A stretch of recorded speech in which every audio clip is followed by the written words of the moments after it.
Ok. Boa noite a todos e a todas que estão presentes. Boa noite. Prazer é meu estar aqui nesta faculdade, convidado pela professora Ariane. Eu já estive aqui outras vezes, já pude debater nesta escola em outras oportunidades, mas voltar aqui hoje, a convite da Ariane.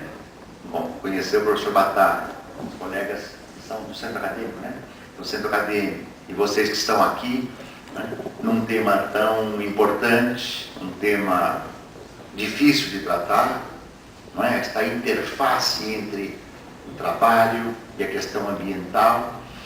Mas eu penso que a gente está desafiado hoje a entender um pouco o fundo desse debate. É curioso, não é? Todos defendem a questão ambiental, inclusive os que a destroem. Então alguma coisa está errada. Não é? Se todos defendem a questão ambiental como prioritária, inclusive defendem ao mesmo tempo que a destroem. Não é? Então o que eu pensei em fazer aqui com vocês? Eu pensei em, primeiro, mostrar o fundo desse debate, depois, algumas manifestações do ideário dominante, que contrasta com o fundo desse debate, fazendo a conexão entre a questão ambiental e a questão do trabalho, e depois a gente tem um pouco de tempo, se quisermos conversar um pouco, debater um pouco. A primeira ideia que eu queria apresentar para vocês, dessa ideia de uma sustentabilidade numa sociedade insustentável,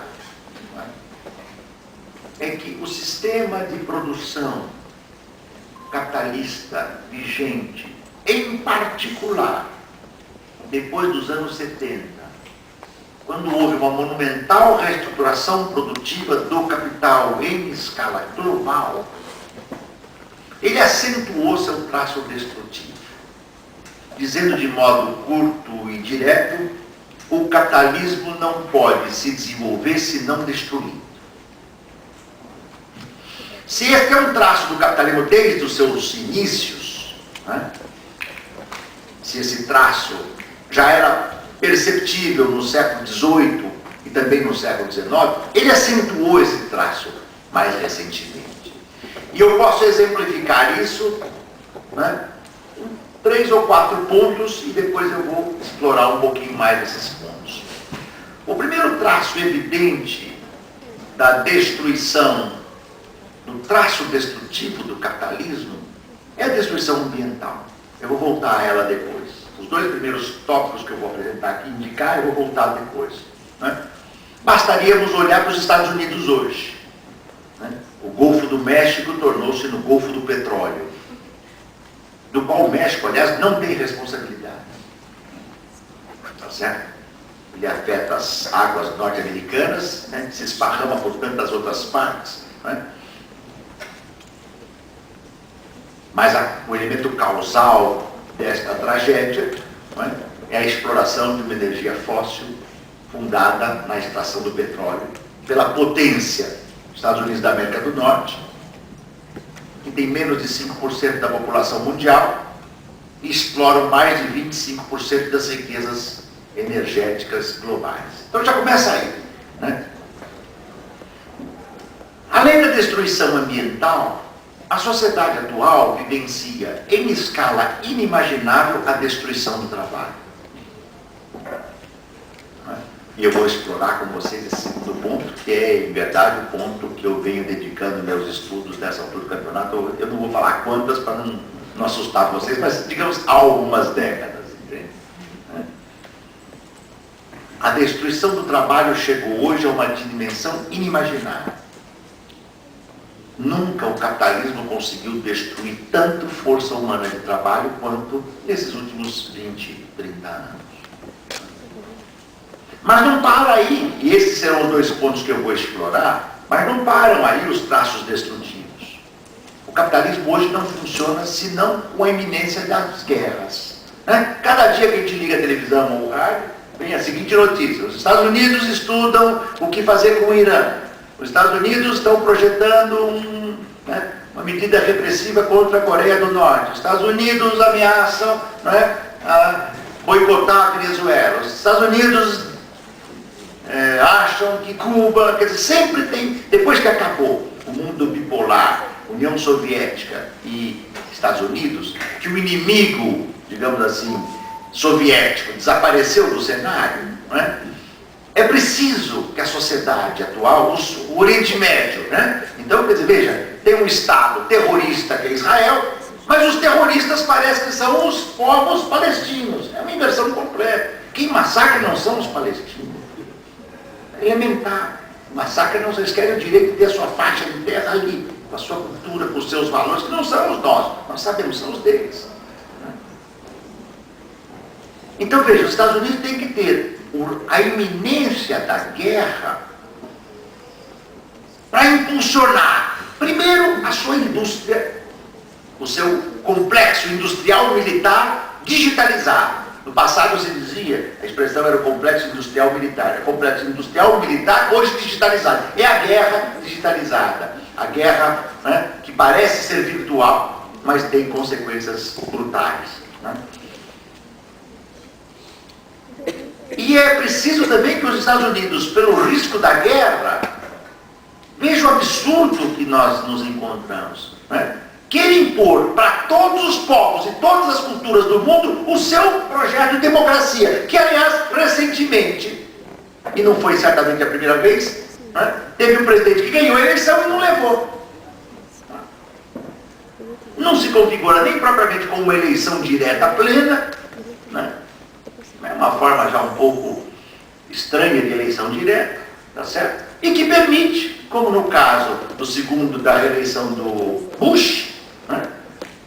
E quem teve mais voto não levou, e quem teve menos voto ganhou. E eles querem empurrar pelos povos do Oriente, da Ásia, da América Latina, os seus valores, como sendo os valores da humanidade.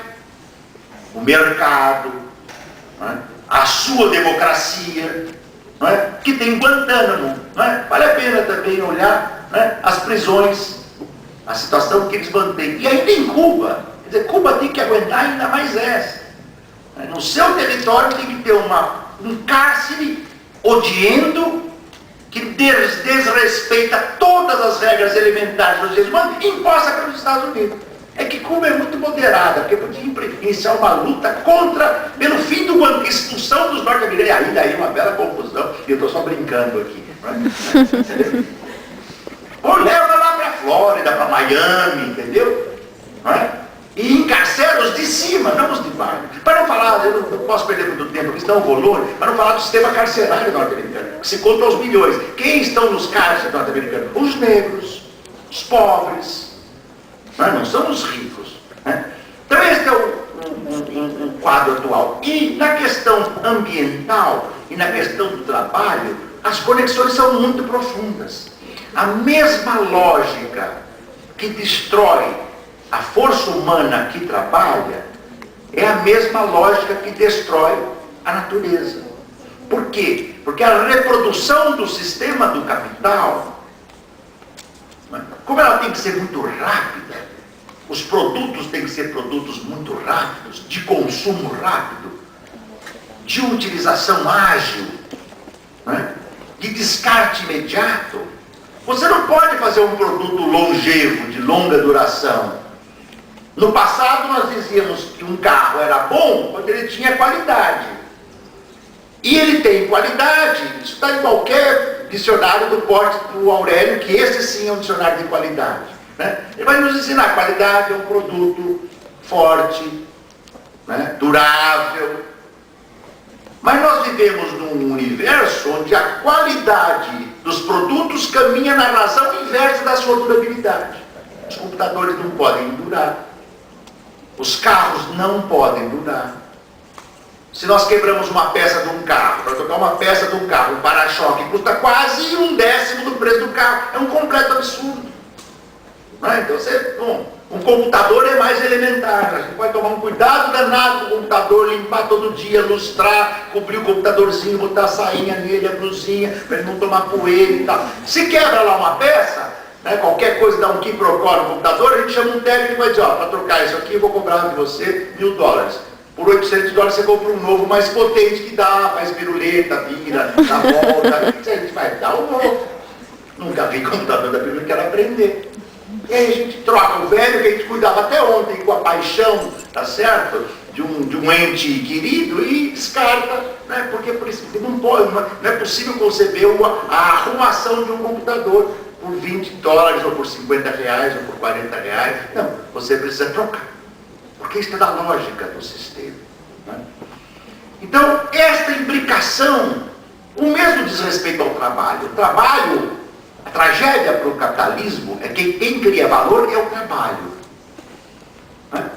Mas acontece que com o avanço técnico, científico, digital, com as tecnologias de informação, com a potencialização, né, da máquina informatizada, o trabalho que cria valor pode ser brutalmente reduzido no seu quanto, na sua quantidade.